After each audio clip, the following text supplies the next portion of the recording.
¿Por qué oramos si Dios ya gobierna todas las cosas? Esa pregunta no es un juego intelectual para una tarde tranquila.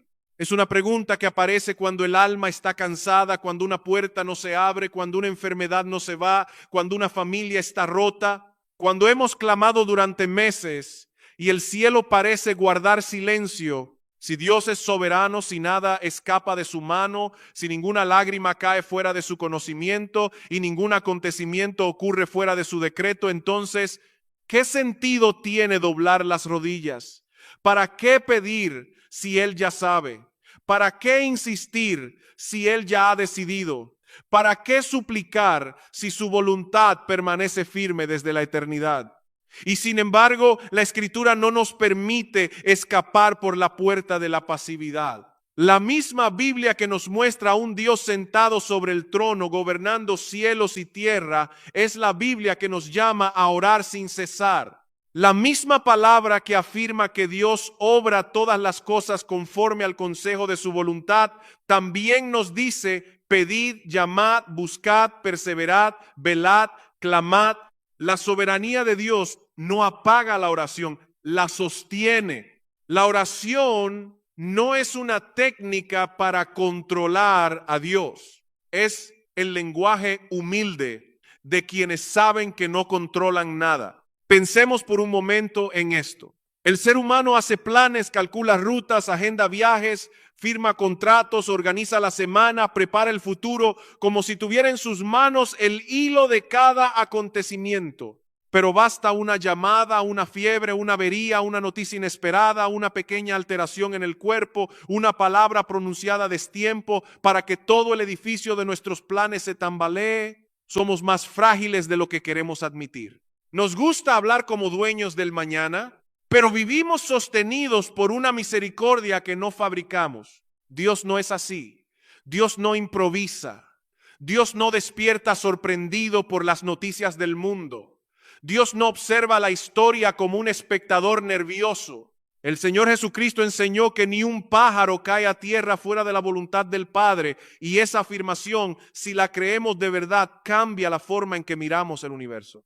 No solo los grandes imperios, no solo las guerras, no solo los reyes y los gobiernos, sino también lo pequeño, lo invisible, lo que a nosotros nos parece accidental, todo está bajo su mano.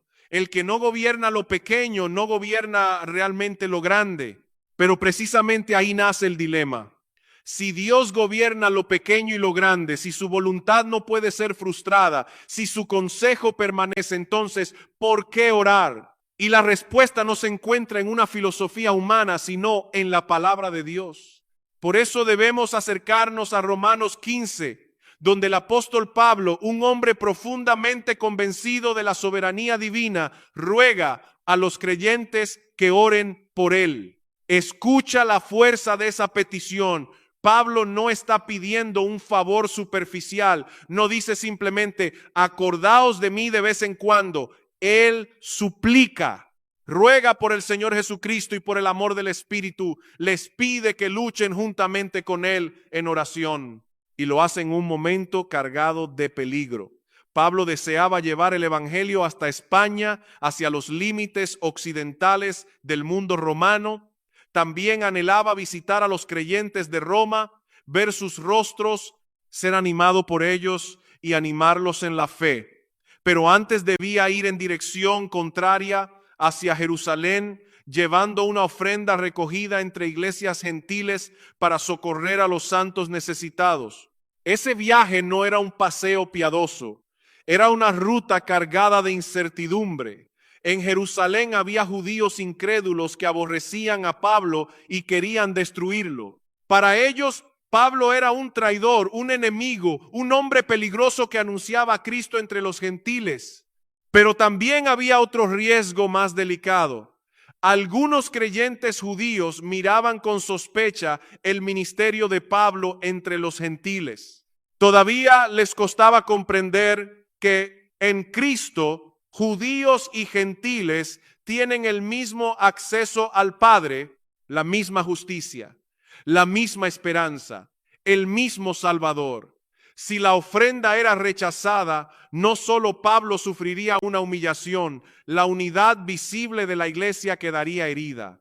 Así que Pablo pide oración, pide que Dios lo libre de los desobedientes en Judea, pide que su servicio a Jerusalén sea aceptado por los santos, pide que pueda llegar con gozo a Roma por la voluntad de Dios y encontrar descanso entre los hermanos. Y aquí aparece la paradoja en toda su fuerza. Pablo pide que oren para que llegue a Roma por la voluntad de Dios. No ve contradicción entre la voluntad soberana de Dios y la oración ferviente de la iglesia. Para Pablo, la soberanía de Dios no era una excusa para dejar de orar, sino una razón poderosa para orar con esperanza. Esto es vital. Hay doctrinas que cuando se quedan solo en la cabeza pueden endurecer el alma. Una persona puede hablar mucho de la soberanía de Dios y al mismo tiempo vivir con una vida de oración seca, pobre, casi inexistente. Pero eso no es madurez bíblica. Una doctrina que mata la oración no ha sido entendida correctamente. Una teología que te vuelve frío ante el trono de la gracia es una teología enferma. La verdad bíblica no nos aleja de Dios, nos empuja hacia Él. Si Dios es Padre, vamos a Él. Si Dios es soberano, descansamos en Él. Si Dios escucha, clamamos a Él. Si Dios gobierna, ponemos nuestras cargas delante de Él. Pablo conocía el misterio, pero no trataba de resolverlo reduciendo una verdad para proteger otra. No decía, como Dios es soberano, no necesito orar. Tampoco decía, como yo oro, entonces Dios depende de mí. No, Pablo vivía en la tensión santa de la Escritura. Dios reina absolutamente y su pueblo debe orar fervientemente. Dios decreta el fin y también ordena los medios.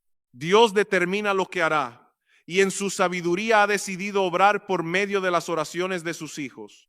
Tal vez ahí está una de nuestras grandes debilidades. No es que ignoremos completamente la oración. Muchos creyentes hablan de la oración, escuchan sermones sobre la oración, tienen libros sobre la oración, incluso prometen orar por otros. Pero en lo secreto, ¿oramos de verdad? ¿Oramos como hijos que confían en su Padre? ¿Oramos como soldados que saben que están en guerra? ¿Oramos como personas que entienden que sin la gracia de Dios no podemos dar un solo paso fiel? La oración revela lo que creemos de Dios. Revela si lo vemos como un recurso ocasional o como nuestra vida misma. Revela si nuestra teología ha bajado al corazón. Y antes de mirar las respuestas de Dios a las peticiones de Pablo, necesitamos detenernos en algo más profundo. ¿Por qué el Dios soberano quiere que sus hijos oren? ¿Y qué ocurre en el alma cuando la oración deja de ser una costumbre religiosa y se convierte en respiración espiritual?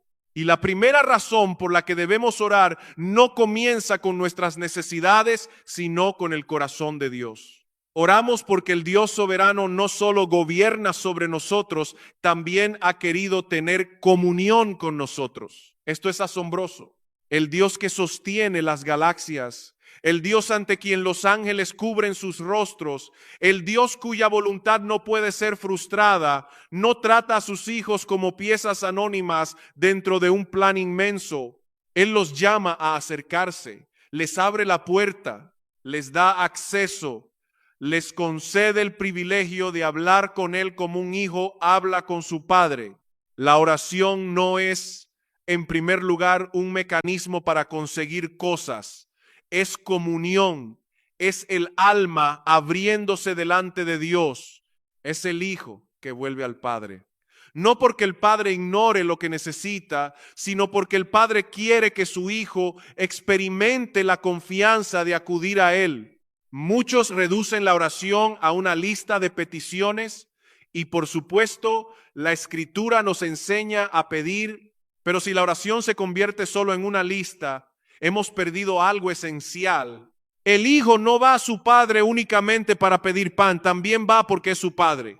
La relación es más profunda que la necesidad. Pablo enseña en Gálatas 4 que por haber sido adoptados, Dios envió el Espíritu de su Hijo a nuestros corazones, clamando, Abba, Padre. Esa frase no es una decoración devocional, es una realidad inmensa.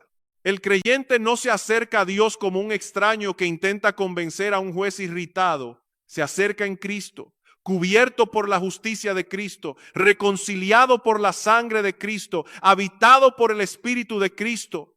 La oración cristiana descansa sobre la obra del Hijo. Sin Cristo, el trono de Dios sería para nosotros un lugar de terror. Cristo, ese trono es trono de gracia. Y aquí debemos detenernos, porque muchos creyentes viven como si Dios los tolerara apenas. Oran con miedo servil, como si cada palabra tuviera que ser perfecta para ser escuchada. Se acercan con la sensación de que Dios está cansado de ellos, de sus debilidades, de sus caídas, de sus lágrimas repetidas. Pero el Evangelio no nos presenta a un Padre distraído ni a un Salvador impaciente. Cristo no compró con su sangre un pueblo para después mirarlo con frialdad. Si eres de Cristo, tu oración no llega al cielo como ruido molesto. Llega ante el Padre por medio del Hijo en el poder del Espíritu. Piensa en un niño que despierta en mitad de la noche con miedo, con fiebre, con dificultad para respirar. No prepara un discurso. No organiza sus palabras con elegancia. No se queda en la cama preguntándose si tiene derecho a llamar. Simplemente va a la puerta de sus padres, toca, llora, dice lo que puede, y un padre lleno de amor no responde. Otra vez tú. No le exige una explicación teológica completa antes de levantarlo. Lo recibe porque es su hijo. ¿Cuánto más nuestro Padre Celestial? Si padres imperfectos saben inclinarse sobre sus hijos en la noche, ¿qué diremos del Dios que nos amó cuando aún éramos pecadores? ¿Qué diremos del Padre que no perdonó a su propio Hijo, sino que lo entregó por todos nosotros? La cruz es la prueba definitiva de que Dios no juega con el dolor de sus hijos. La cruz nos dice que el acceso a Dios no fue comprado con sentimientos religiosos, sino con sangre santa. Oramos entonces porque somos hijos, pero también oramos porque somos dependientes. Y esta es la segunda razón que necesitamos recordar con urgencia. La oración declara guerra contra nuestra autosuficiencia. El corazón humano ama sentirse capaz. Incluso después de convertido, el creyente conserva esa inclinación a pensar, yo puedo manejar esto. Yo puedo resolverlo, yo puedo sostenerme, yo puedo planear mi vida. Pero la oración nos obliga a decir la verdad. Señor, no puedo sin ti. Cada vez que oramos estamos confesando que nuestra vida no se sostiene por nuestra inteligencia, nuestra disciplina, nuestros contactos, nuestra salud, nuestro dinero o nuestra experiencia. Estamos diciendo, si el Señor quiere, viviremos y haremos esto o aquello. La oración humilla el orgullo del alma. Por eso a veces nos cuesta tanto orar, no solo porque estamos ocupados, no solo porque estamos cansados. Muchas veces nos cuesta orar porque la oración nos pone de rodillas y nuestro orgullo prefiere permanecer de pie. La autosuficiencia puede disfrazarse de responsabilidad, puede parecer madurez, puede incluso vestirse de ministerio. Una persona puede servir mucho, hablar mucho, organizar mucho, enseñar mucho y aún así vivir con poca oración porque en el fondo ha comenzado a funcionar como si todo dependiera de su capacidad. Pero una iglesia que trabaja mucho y ora poco está confesando algo terrible, que cree más en sus métodos que en la gracia de Dios. Un creyente que planea mucho y ora poco está diciendo, aunque no lo diga con los labios, que puede caminar sin apoyarse en el brazo del Padre. La oración no es debilidad vergonzosa, es dependencia santa. Es el reconocimiento de que somos criaturas, no dioses. Somos siervos, no soberanos. Somos hijos, no huérfanos. No controlamos el futuro. No cambiamos corazones. No abrimos ojos espirituales. No sostenemos nuestra propia fe por pura fuerza de voluntad. Si Dios no guarda, caemos. Si Dios no ilumina, permanecemos ciegos. Si Dios no fortalece, desfallecemos. Si Dios no obra, nuestras mejores palabras quedan vacías. Pero oramos también porque la oración glorifica a Dios. Cuando Dios responde al clamor de su pueblo, la gloria no va al método, ni al instrumento, ni al temperamento del creyente. La gloria vuelve al Padre. Cristo dijo que todo lo que pidamos en su nombre, Él lo hará para que el Padre sea glorificado en el Hijo. La oración bien entendida no engrandece al hombre, engrandece a Dios. Nos recuerda que la fuente está en Él, que la respuesta viene de Él, que la fuerza procede de Él, que el fruto pertenece a Él. Por eso la oración congregacional es tan importante.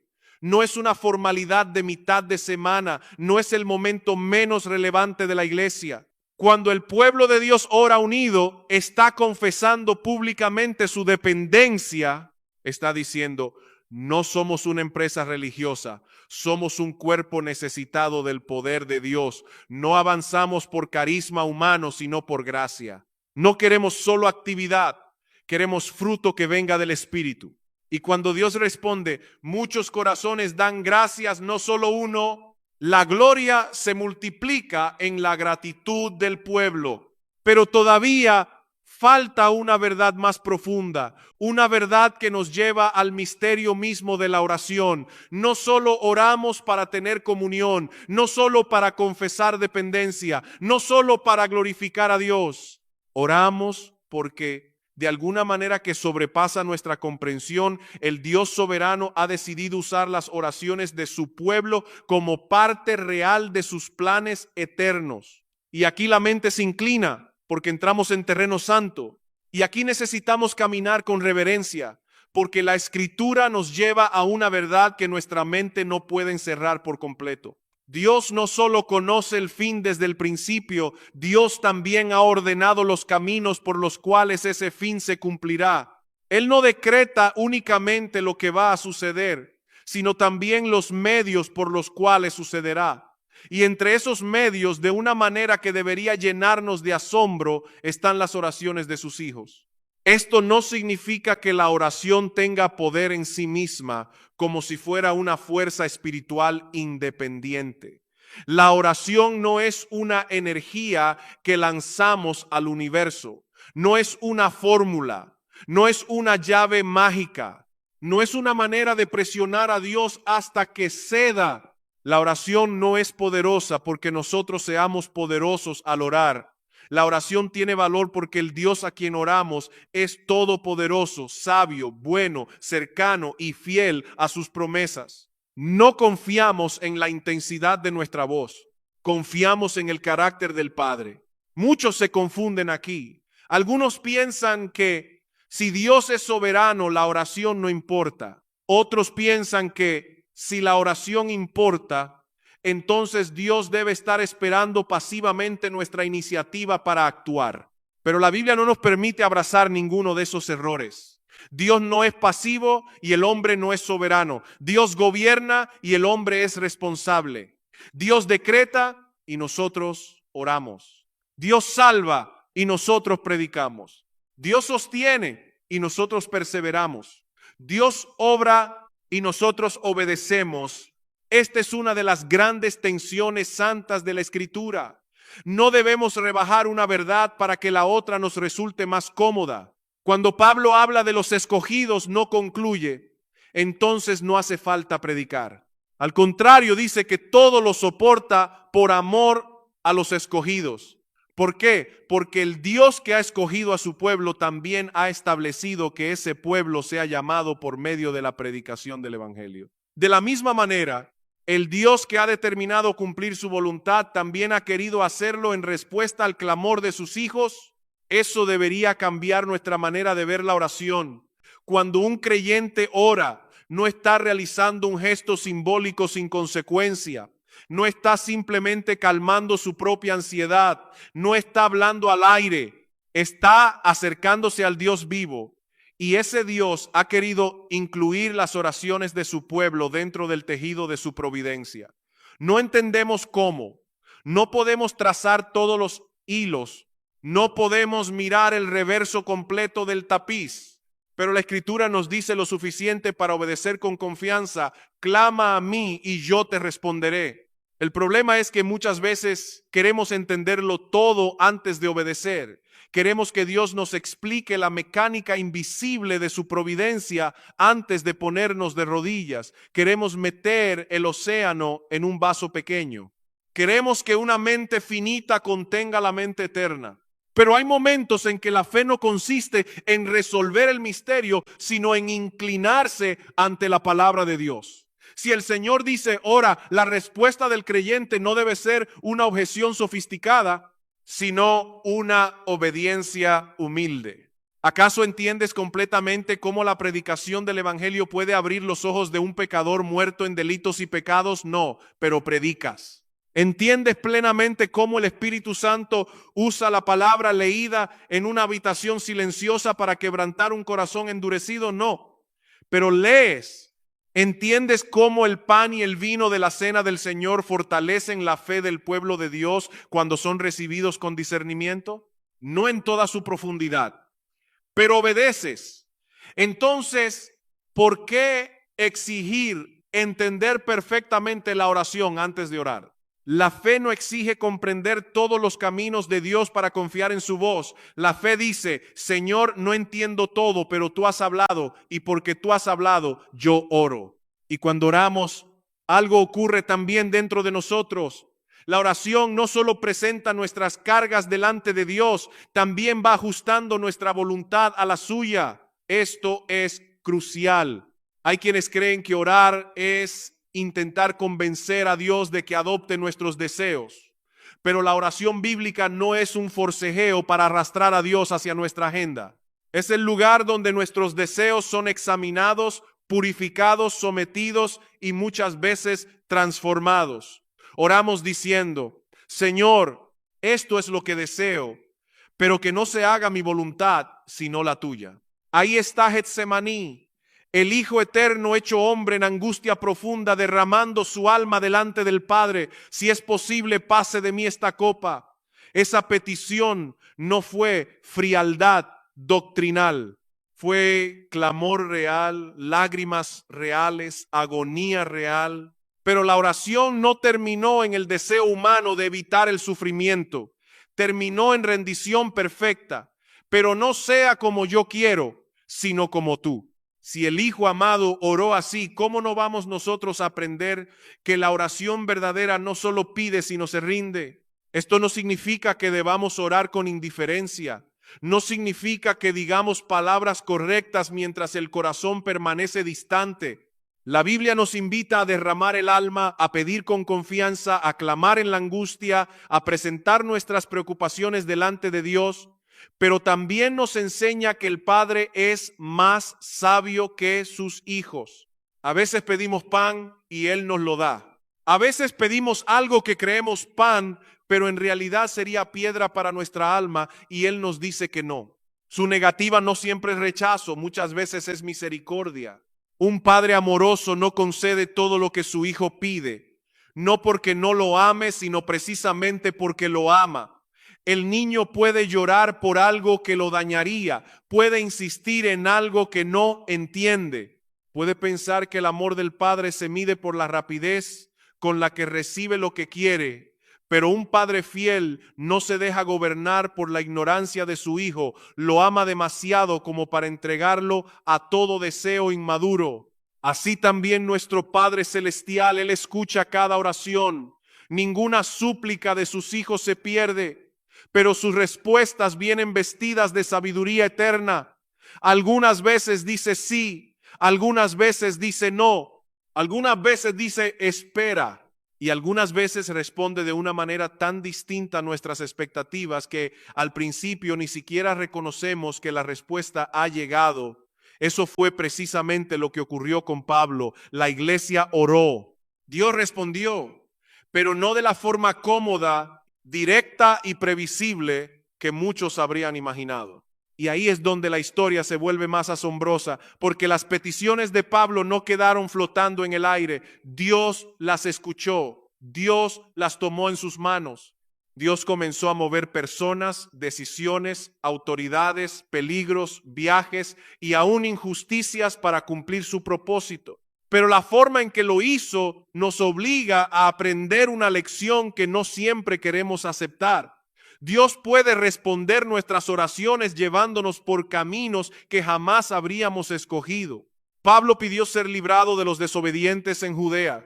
Esa era una petición concreta, urgente, llena de peligro. No era una preocupación imaginaria. No era ansiedad sin fundamento. Él sabía que al llegar a Jerusalén habría hombres que lo odiaban, hombres que veían su ministerio entre los gentiles como una amenaza, hombres dispuestos a derramar sangre si con eso podían silenciar la voz del apóstol. Y la iglesia en Roma oró. Tal vez algunos pidieron que Dios ablandara los corazones de aquellos enemigos. Tal vez otros pidieron que Pablo no encontrara oposición. Tal vez otros imaginaron que Dios abriría una puerta tranquila, sin violencia, sin cárcel, sin cadenas. Pero cuando Pablo llegó a Jerusalén, lo que ocurrió no pareció a primera vista una respuesta a la oración. Pareció lo contrario. La multitud se levantó contra él, fue arrastrado fuera del templo. Lo golpearon, intentaron matarlo. El ambiente se llenó de confusión, ira y violencia. Si alguien hubiera estado mirando solo la superficie, habría podido decir, la oración no funcionó, la iglesia oró y Pablo cayó en manos de sus enemigos.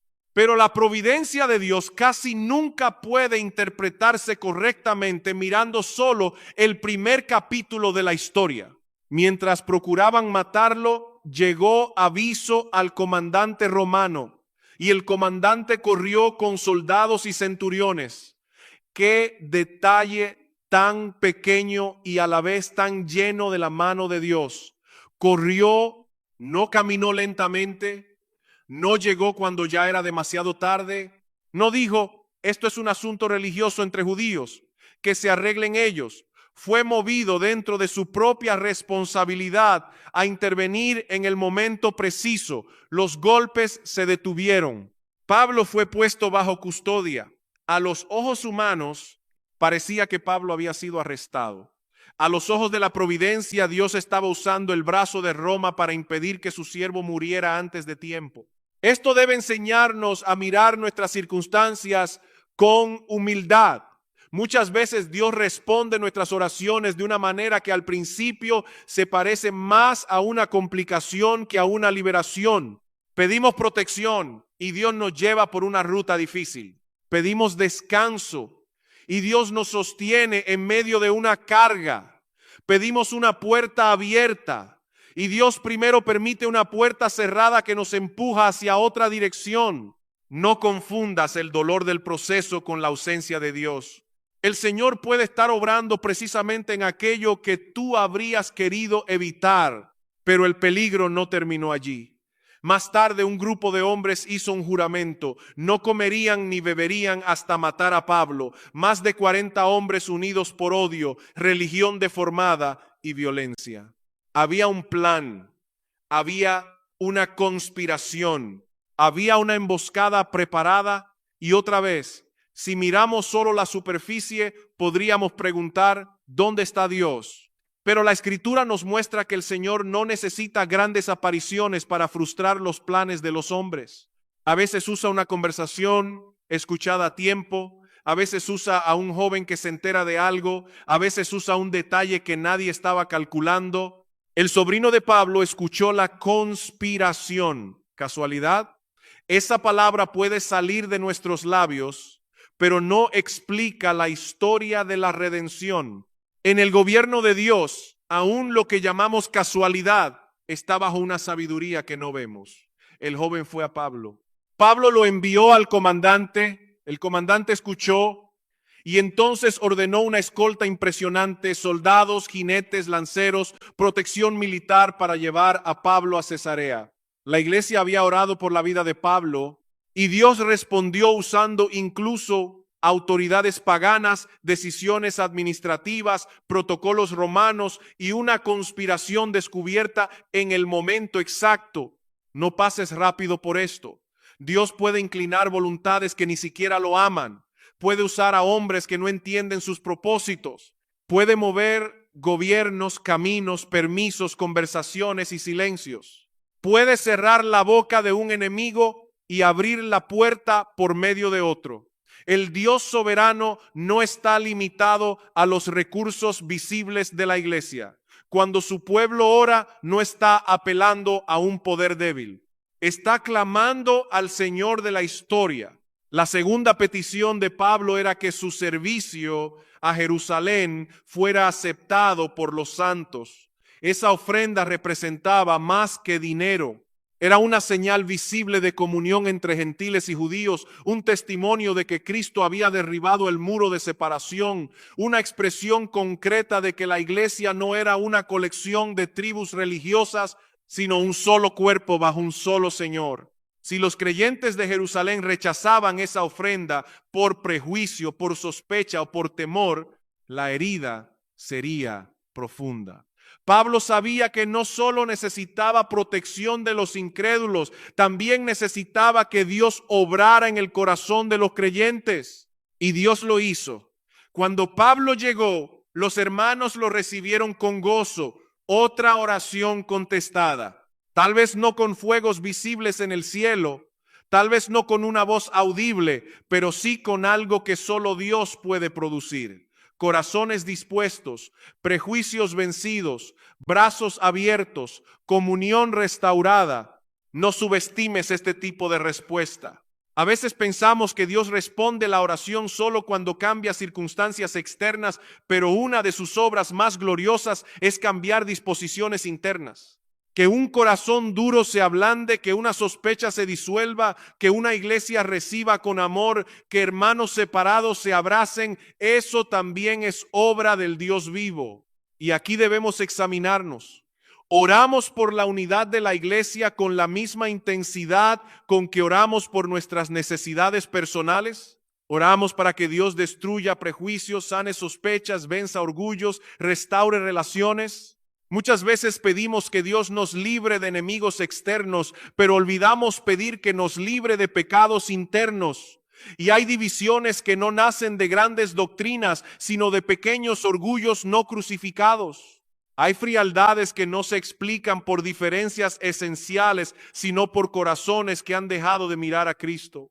La tercera petición era que Pablo llegara a Roma con gozo y encontrara descanso entre los hermanos. Dios también respondió, pero de una manera inesperada. Pablo llegó a Roma, sí. Vio a los hermanos, sí. Cobró ánimo, sí. Pero llegó preso. Llegó encadenado. Llegó después de acusaciones, custodia, apelación al César, viaje difícil y peligro en el mar. Él había pedido llegar, Dios lo llevó, pero lo llevó por un camino que Pablo no habría escrito para sí mismo. Y sin embargo, en ese camino había una sabiduría inmensa. Llegó a Roma bajo la protección del imperio, viajó custodiado y sobre todo sus cadenas abrieron puertas que su libertad quizá no habría abierto de la misma manera. El evangelio comenzó a sonar entre soldados, guardias, funcionarios y aún personas vinculadas a la casa del César. Lo que parecía un obstáculo se convirtió en plataforma. Lo que parecía una derrota se convirtió en avance. Lo que parecía una cárcel se convirtió en púlpito. Y ahora debemos mirar nuestras propias oraciones con más reverencia, porque tal vez has pedido algo a Dios y Él ya está respondiendo, pero la respuesta viene envuelta en circunstancias que tú no habías esperado. Tal vez has pedido crecimiento y Él te está llevando por quebranto. Tal vez has pedido santidad y Él está exponiendo ídolos. Tal vez has pedido ser usado y Él está reduciendo tu orgullo. Tal vez has pedido paz y antes de darte calma está enseñándote a descansar en Él en medio de la tormenta. Y si esto es así, entonces necesitamos entender algo más. La oración no solo cambia situaciones, también nos introduce en la guerra espiritual más profunda de la vida cristiana. La oración no es una actividad decorativa en la vida cristiana. No es un adorno espiritual para personas tranquilas. No es una costumbre piadosa que añadimos a la rutina cuando nos sobra tiempo. La oración es lucha, es combate. Es una batalla que se libra en lo secreto, muchas veces sin aplausos, sin testigos, sin resultados visibles inmediatos, pero delante del Dios que ve en lo secreto y gobierna sobre todo. Pablo no les pide a los creyentes de Roma que mencionen su nombre de manera ligera. Él les ruega que se esfuercen juntamente con él en oración. La idea no es pasiva. No es una oración distraída, rápida, dicha por compromiso. Es una imagen de agonía, de lucha, de alguien que entra con otro en la batalla.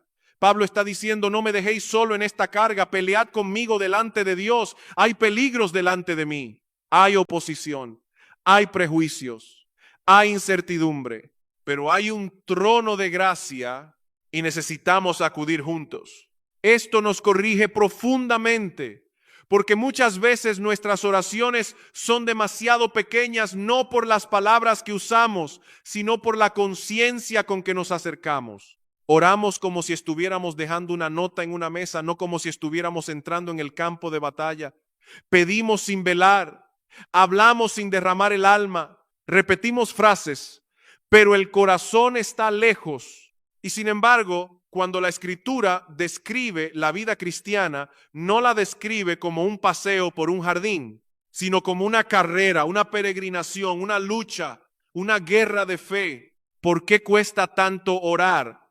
No solo porque estamos ocupados, esa es la excusa más común, pero no siempre es la razón más profunda. Cuesta orar porque la oración humilla nuestro orgullo. Cada vez que oramos de verdad, estamos confesando, Señor, no puedo, y el corazón humano detesta admitir eso. Preferimos sentirnos capaces. Preferimos decir, yo lo resolveré, yo lo controlaré, yo encontraré la salida. Pero la oración nos desnuda, nos pone en nuestro lugar, nos recuerda que somos criaturas sostenidas por misericordia. La oración lucha contra la autosuficiencia, pero también lucha contra la incredulidad, porque cuando nos arrodillamos, no siempre encontramos dentro de nosotros una fe ardiente y limpia. Muchas veces encontramos dudas, temores, sospechas. Oramos por una carga, pero una voz interna pregunta, ¿de verdad Dios escuchará? ¿De verdad le importa? ¿De verdad puede hacer algo aquí? Y entonces la oración se convierte en una lucha, no solo por la petición, sino por el corazón que pide. Señor, creo, ayuda mi incredulidad. No debemos escandalizarnos al descubrir esa batalla dentro de nosotros.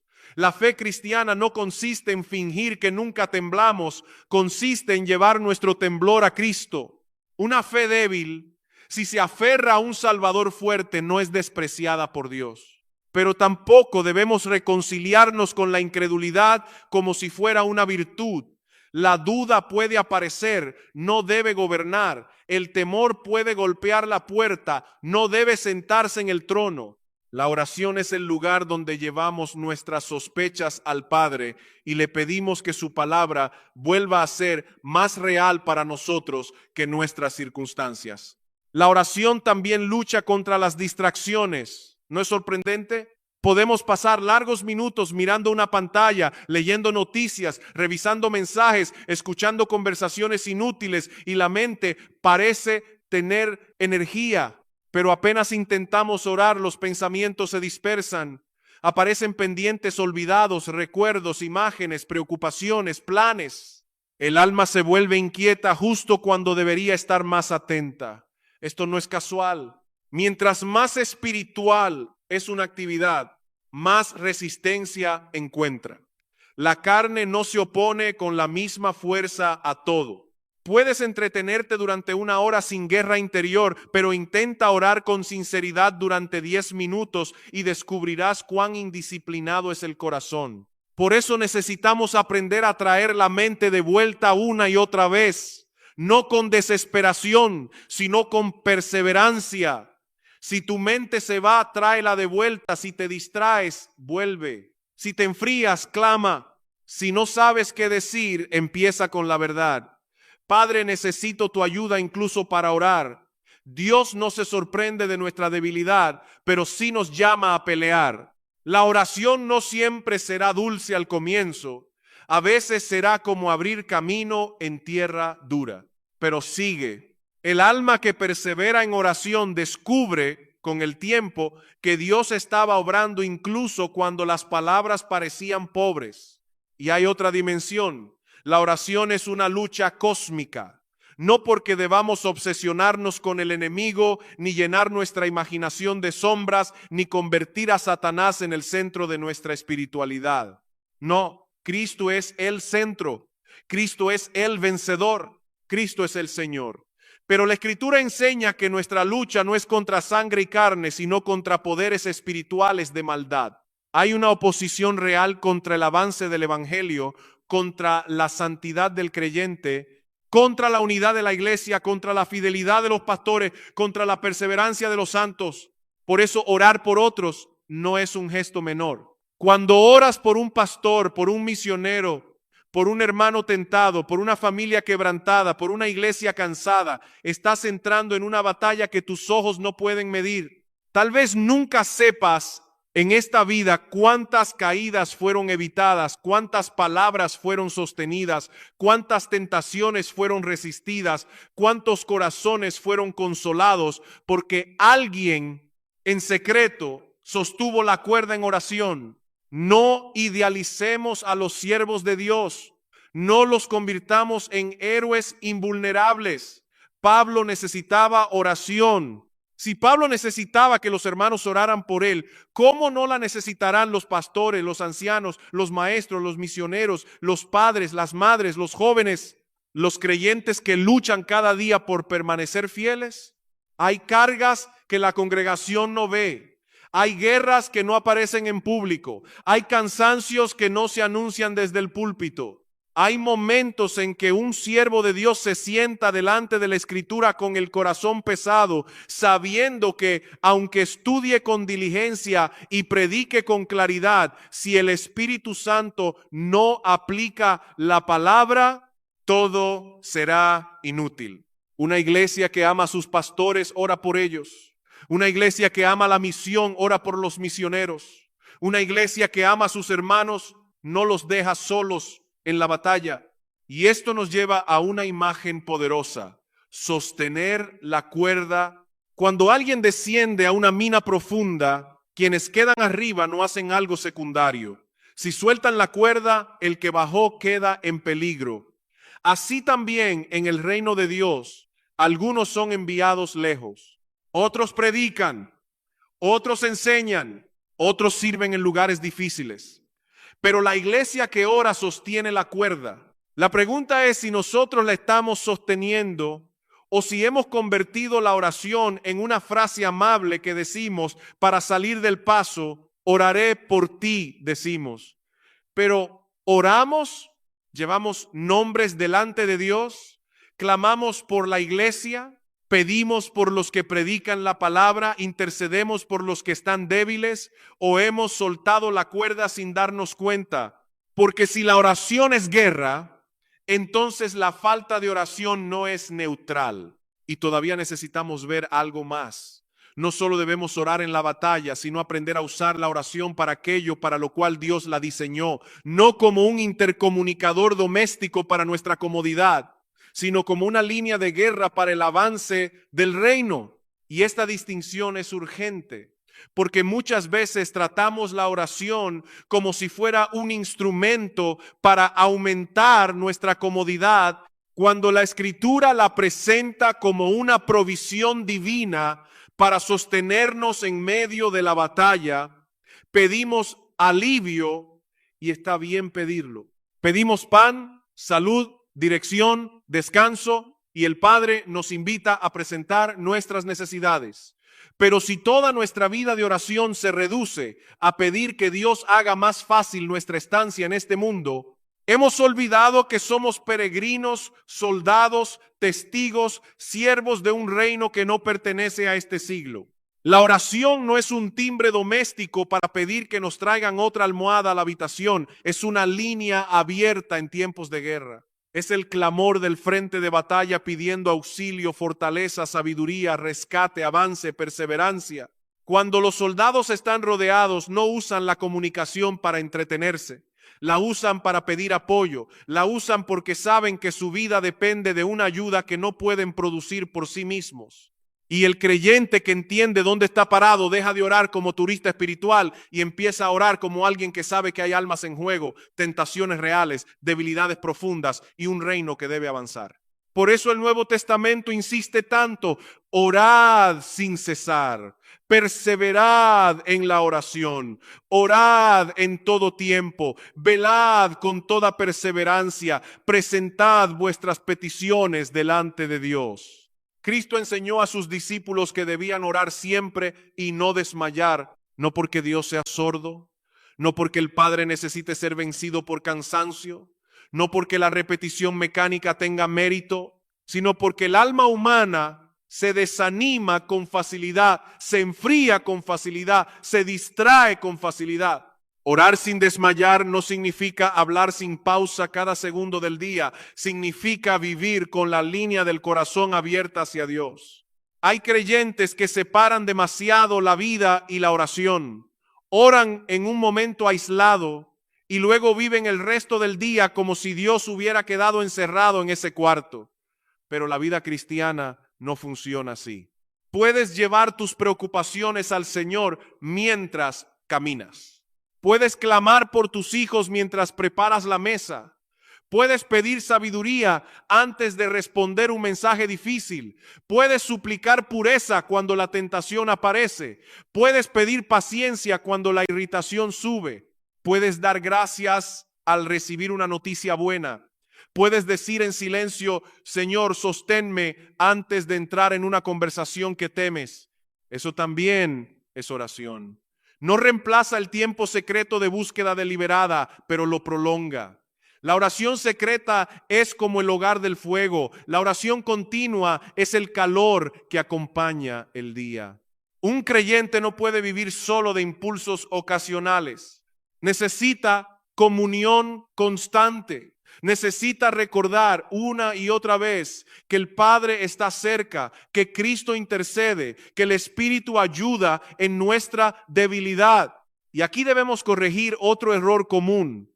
Muchos dicen: la oración tiene poder, pero esa frase, si no se explica bien, puede confundir. La oración no tiene poder, como si fuera una sustancia. No es la oración la que reina. No es la oración la que decreta. No es la oración la que sostiene el universo. El poder está en Dios.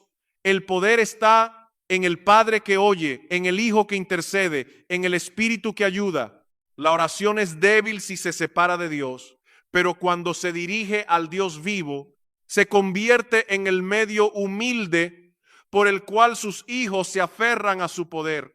No adoramos la oración. Adoramos al Dios que escucha la oración. No confiamos en nuestra capacidad de orar con palabras perfectas.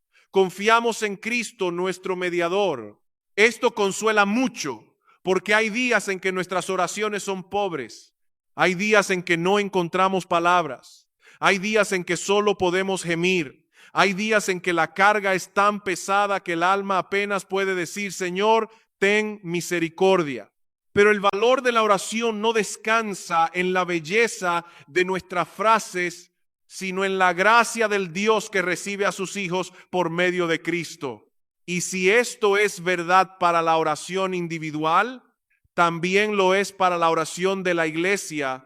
Una congregación que ora está confesando que no puede producir vida espiritual por sus propios medios. Puede tener buena música, buena organización, buena enseñanza, buenos recursos, buena estrategia, pero si no ora, está actuando como si la obra de Dios pudiera hacerse con herramientas humanas. La iglesia que no ora puede estar ocupada, pero está en peligro. Puede tener movimiento, pero no necesariamente vida. Puede tener actividad, pero no necesariamente poder espiritual. Cuando una iglesia se reúne a orar, está ocurriendo algo más grande de lo que muchos imaginan.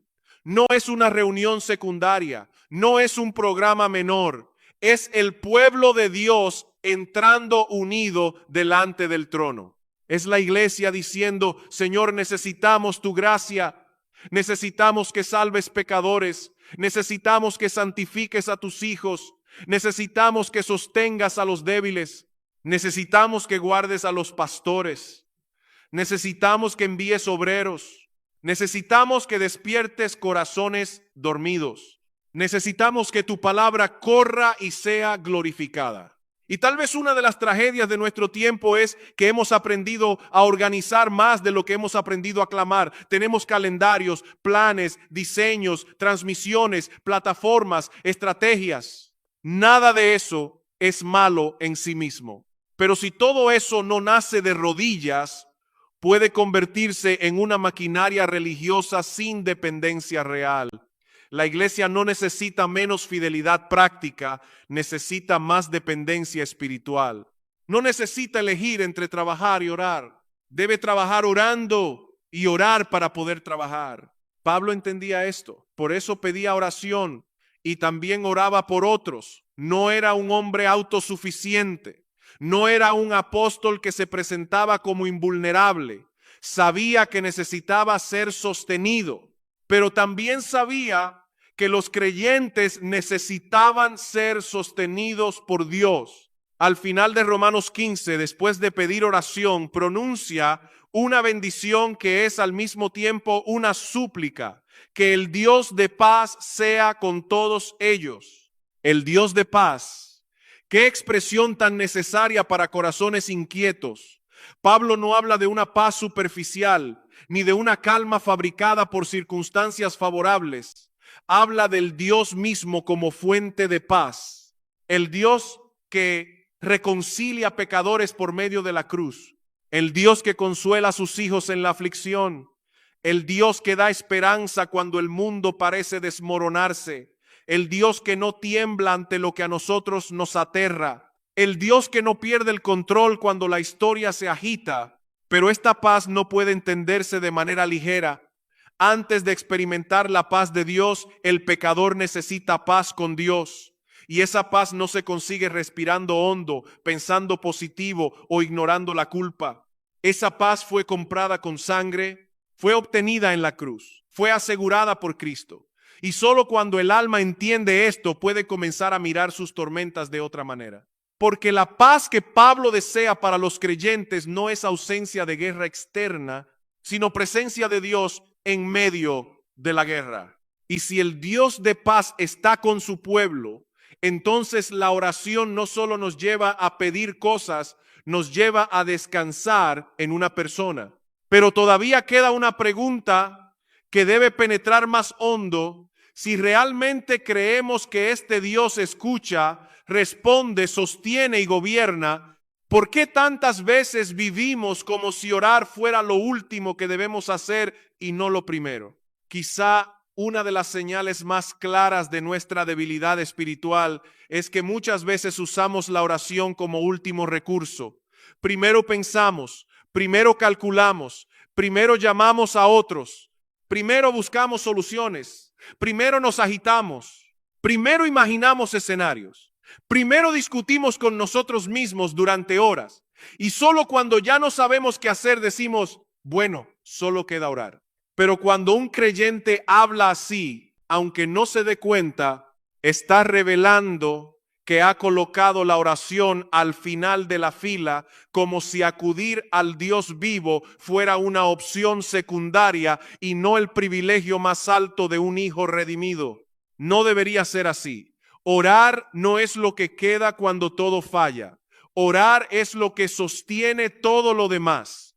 Oramos antes de actuar, mientras actuamos y después de actuar. Oramos cuando no sabemos qué hacer, pero también cuando creemos saberlo, porque tal vez ese es el momento más peligroso, cuando nos sentimos seguros de nosotros mismos. El creyente no ora solo para salir de crisis.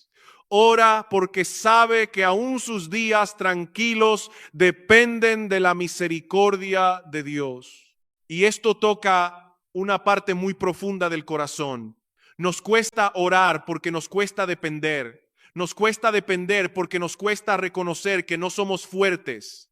Podemos decir con la boca que necesitamos a Dios, pero nuestras agendas, nuestras decisiones y nuestras reacciones muchas veces dicen otra cosa.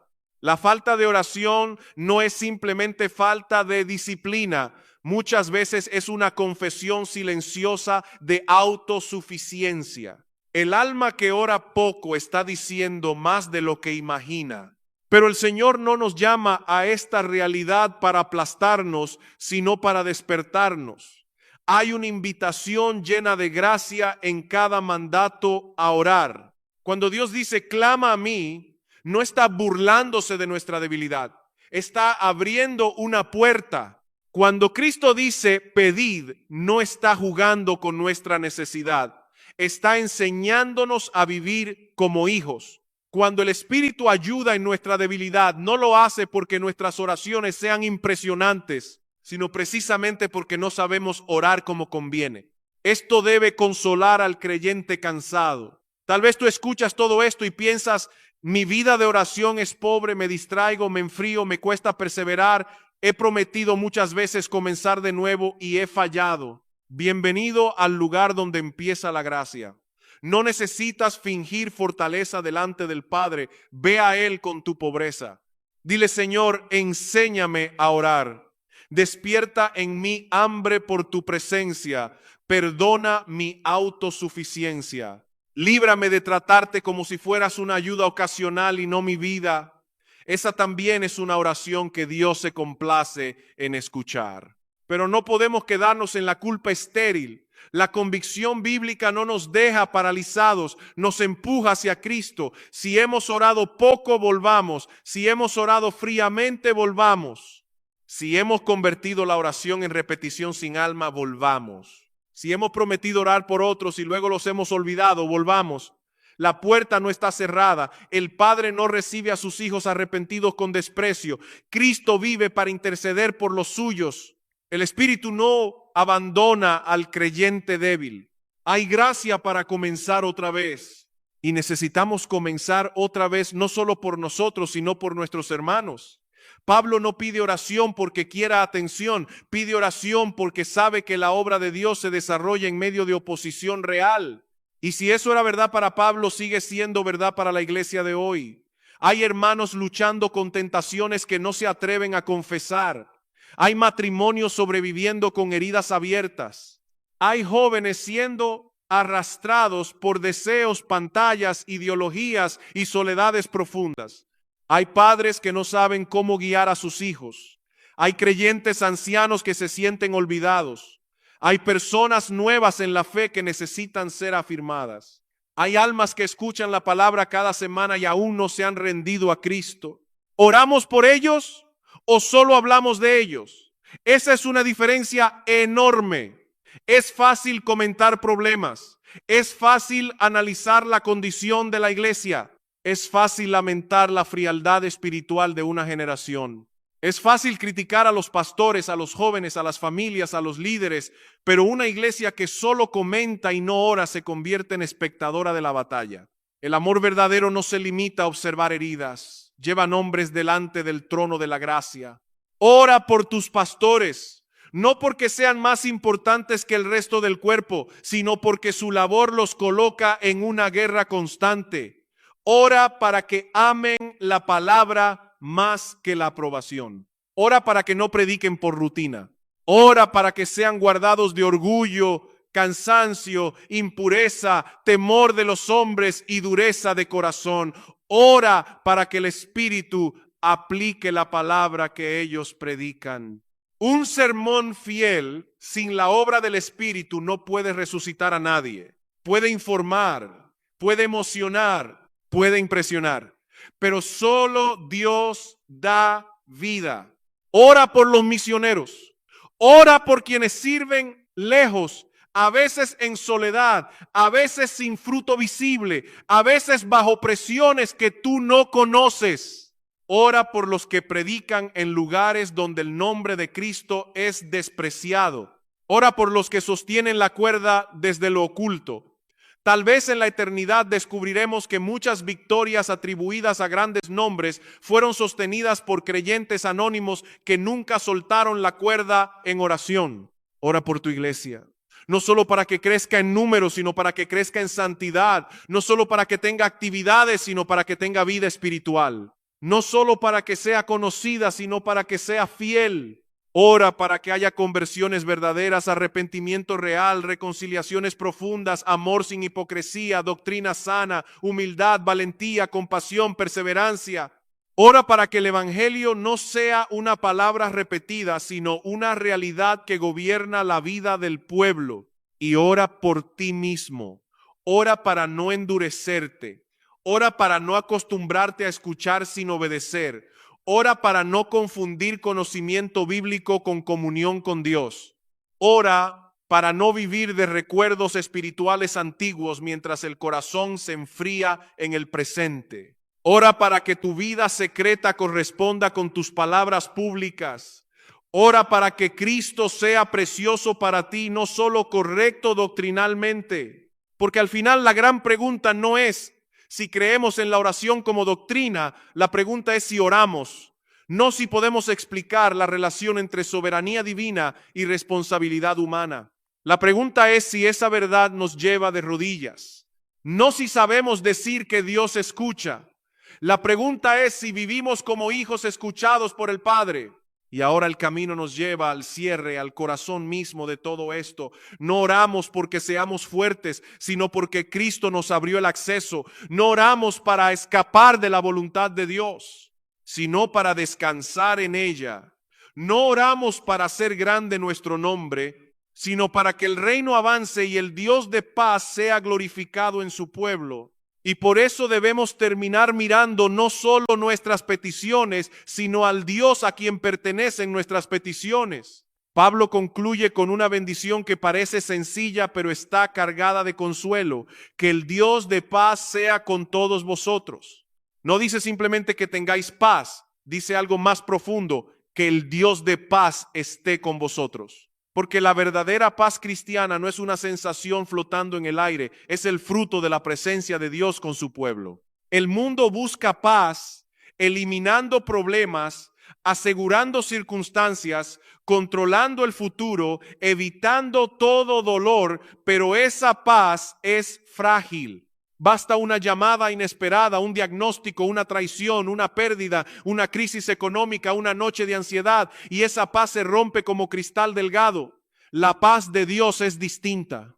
No depende de que el mar esté tranquilo. Descansa en que Cristo está en la barca. No depende de que entendamos todo. Descansa en que el Padre gobierna todo. No depende de que nuestras manos sean fuertes. Descansa en que sus manos no tiemblan. Pero no podemos hablar de la paz de Dios sin hablar primero de la paz con Dios. Esta es la necesidad más profunda del ser humano. Antes de necesitar calma emocional, necesitamos reconciliación. Antes de necesitar alivio temporal, necesitamos perdón eterno. El pecado nos puso en enemistad con Dios. La culpa no se borra con pensamientos positivos. La conciencia no queda limpia por ignorar la verdad. Ningún ser humano puede fabricar paz con Dios mediante religión, moralidad, lágrimas o esfuerzo personal. Esa paz fue comprada por Cristo en la cruz. Allí el Hijo de Dios cargó con la culpa de pecadores. Allí el justo murió por los injustos para llevarnos a Dios. Allí la ira santa fue satisfecha, la justicia fue honrada, la gracia fue desplegada. Y por eso el creyente no ora como un enemigo intentando entrar por la fuerza en la casa del rey. Ora como hijo recibido por medio del Hijo amado. Cristo abrió el camino. Cristo es nuestro mediador. Cristo intercede. Cristo sostiene. Cristo nos presenta delante del Padre. Por eso cuando ores, no mires primero la calidad de tus palabras. Mira a Cristo. No descanses en la intensidad de tus emociones. Descansa en Cristo. No pienses que Dios te escucha porque tu oración fue larga, hermosa o perfectamente ordenada. Dios recibe a sus hijos por medio de Jesucristo. A veces tu oración será fuerte, otras veces será un suspiro, a veces vendrá con lágrimas, otras veces con sequedad. Pero si vienes en Cristo, vienes por el camino que Dios mismo abrió. Y entonces ora.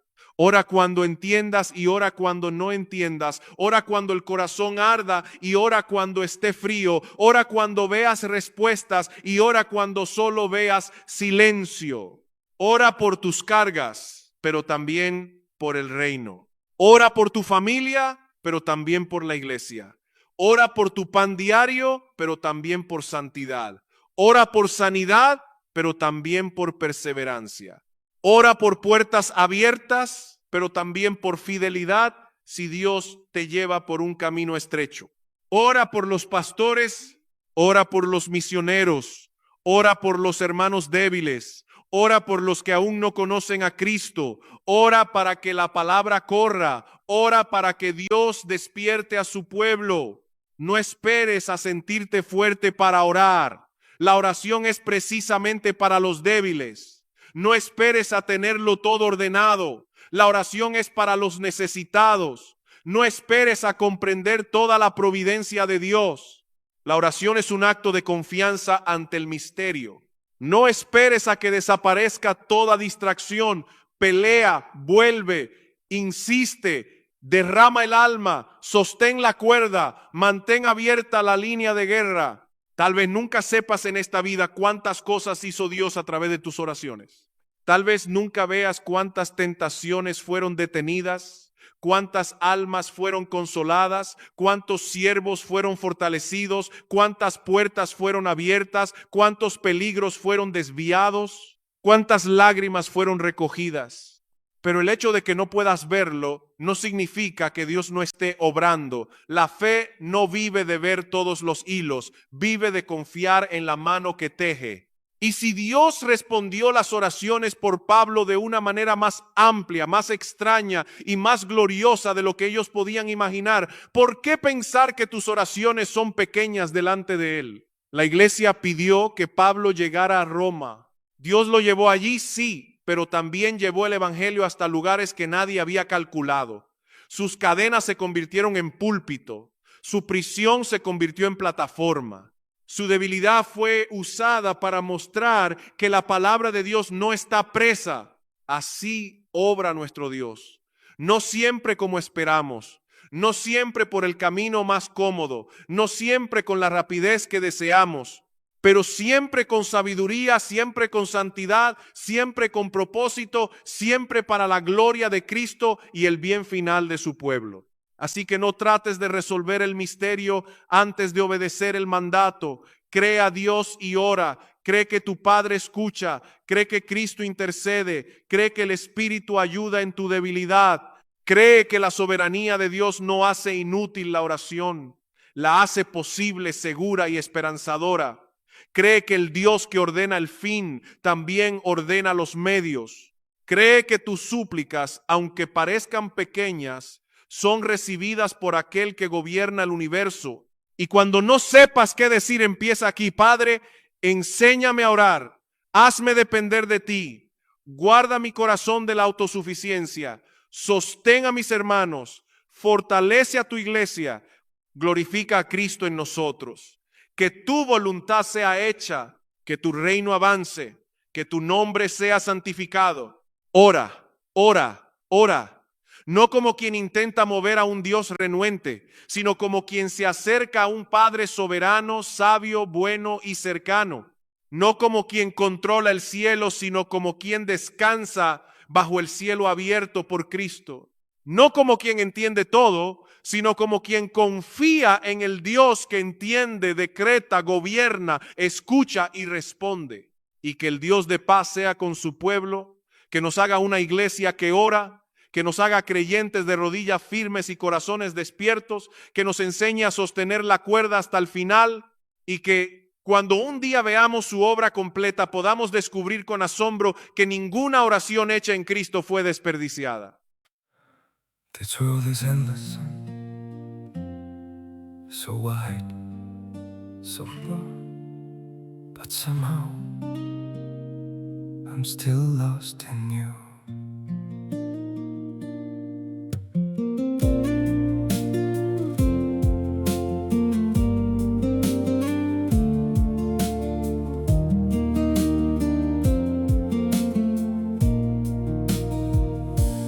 streets are full of moving shadows, countless places I could go.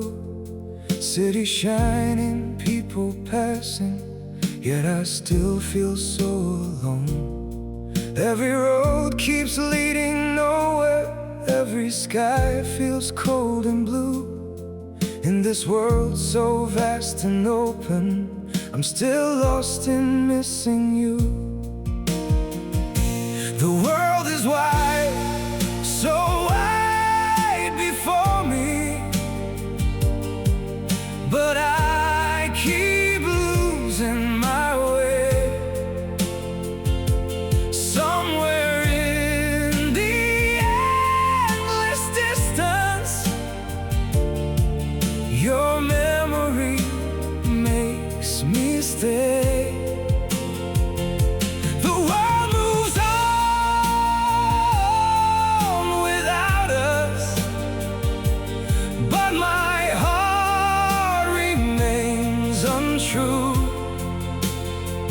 For no matter where these feet may wander,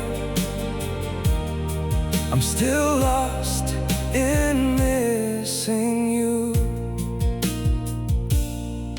I have tried to outrun silence, tried to leave your ghost behind, but your name still echoes softly through the corners of my mind. The world is wide, so wide before me, but I keep losing my way. Somewhere in the endless distance, your memory makes me stay.